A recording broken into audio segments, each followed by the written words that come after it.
Welcome to Rauta 5. Today we have more or less more obscure music, or at least very underground music, which is not available to most or not known even by the most people here. So let's get it going and present you these five different albums. First we go to Russia near Moscow, not exactly Moscow city, but nearby, and this is, and I need to check out how to say this, Zatemno v Petle. No, that's probably not right, but I don't have the understanding of these Cyrillic letters and of this language anyway. Released by Aesthetic Death during this spring 2019. This is a band that is now run by one man anymore. It seems this was something else for this one, but here it goes. And this is kind of an interesting black metal release, considering that this is what I could understand. Uh, the lyrical themes are around of obscurantism or something like that, but all the lyrics are in Russian language, and to be honest, I don't have the time to type in these and look for translations.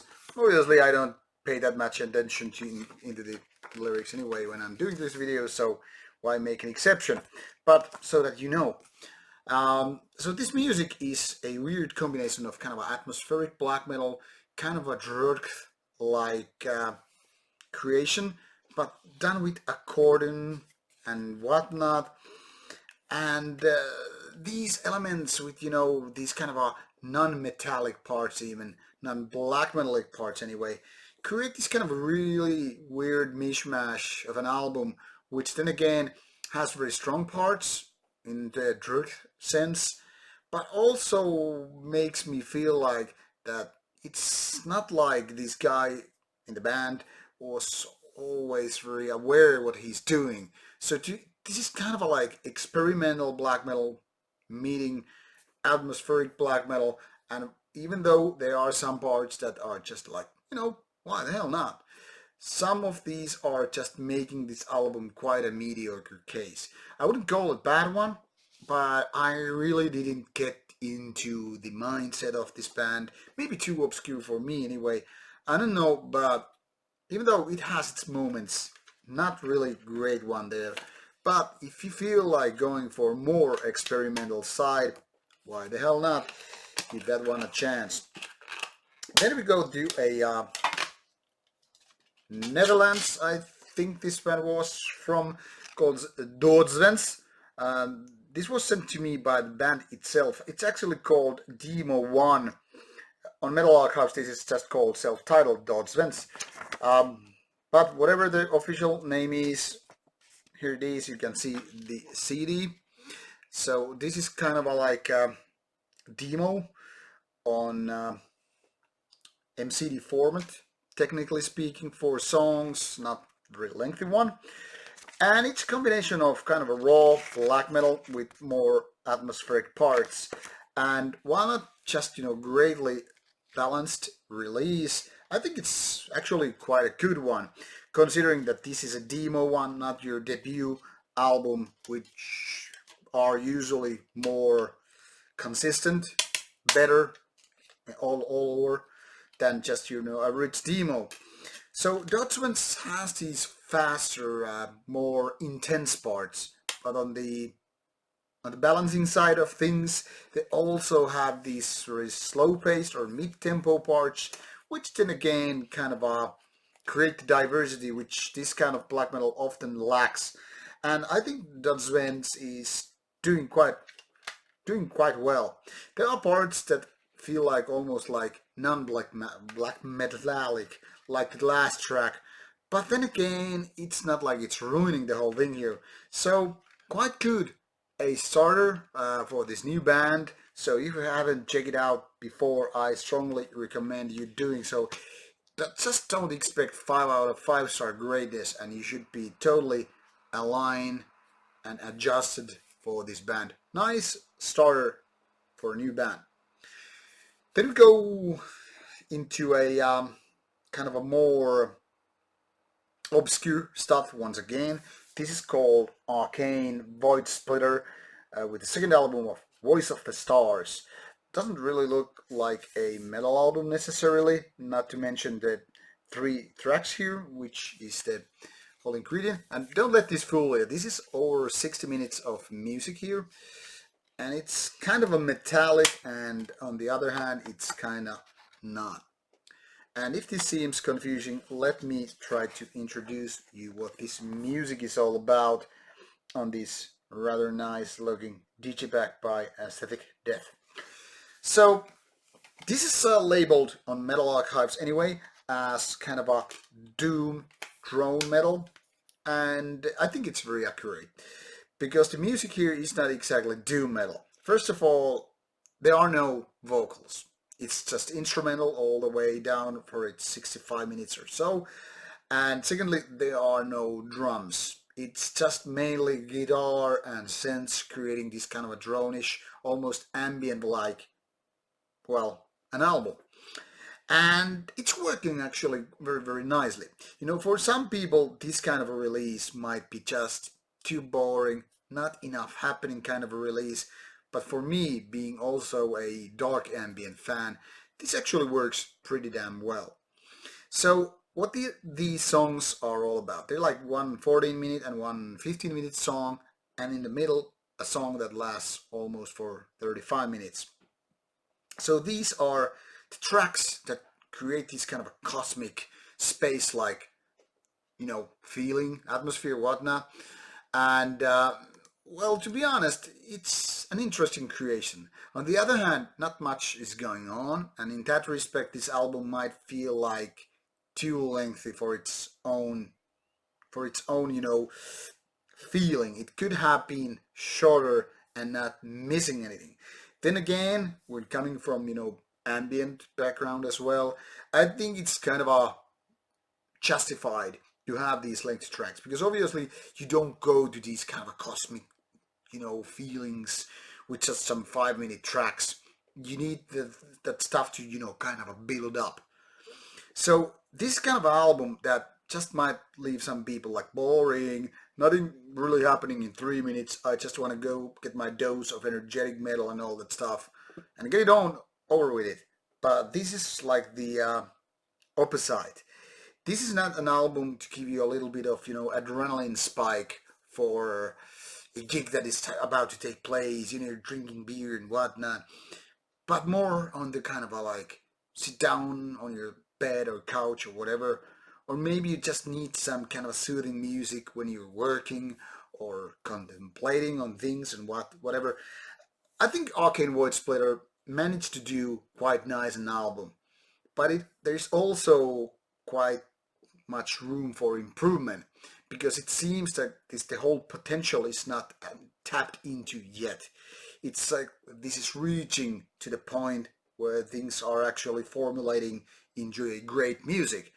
So good album, definitely, but still much room for, you know, better things to happen with this band. But very, very acquired taste stuff, so kind of obscure, but not in a black metal way. 3 down, 2 to go. What's next? The last two of this Indie 5 are old releases. One from 2014 and one as far as from 2003, if I'm not mistaken. However, this one was actually reissued on LP 2008 and later on again on Digipack CD 2017. So let's welcome Hail from Finland. Inheritance of Evilness is the name of this album, taking more than 1 hour. This is one unique kind of a band that isn't exactly anything you probably heard before. Think of old Veratron from Greece and other Greek bands.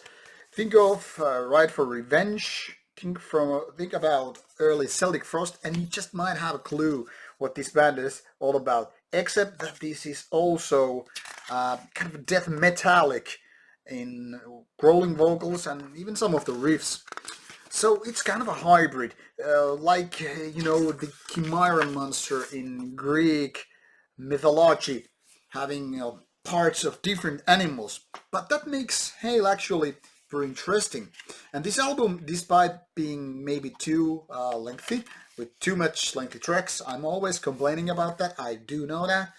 But I think Hail is putting some very interesting ideas together. And even though being like 61 minutes, which is sometimes too much about all that stuff, Haley's this kind of a weird yet nice and tempting kind of a crossover hybrid, just like giving middle fingers to anybody who is like too puritanistic, you know, about like Puritan, you know, like I want my death metal to be like that. I don't care. I want to be my black metal like that. We don't care. So Haley's just giving this hailstorm of majestic middle fingers to all of you who are just Puritan in nature. So I like it, even though it's not very easy to get to, like that kind of music. It's such a weird case, but it's all the better. So nice album, which you probably should check out if you have missed in the during the previous years. Last but not least, we have a band called Ordinance, released in 2014. This is also one of those kind of hidden gems from Finnish black metal underground, which you might have heard of, but you necessarily haven't heard. So Relinquishment is the name of the album. Two band members which are also very active in other bands in the Finnish underground. Horna Baptism, or I'm not sure actually, Horna Baptism especially, and quite a few other bands. You can just do your Metal Archives homework if you need to.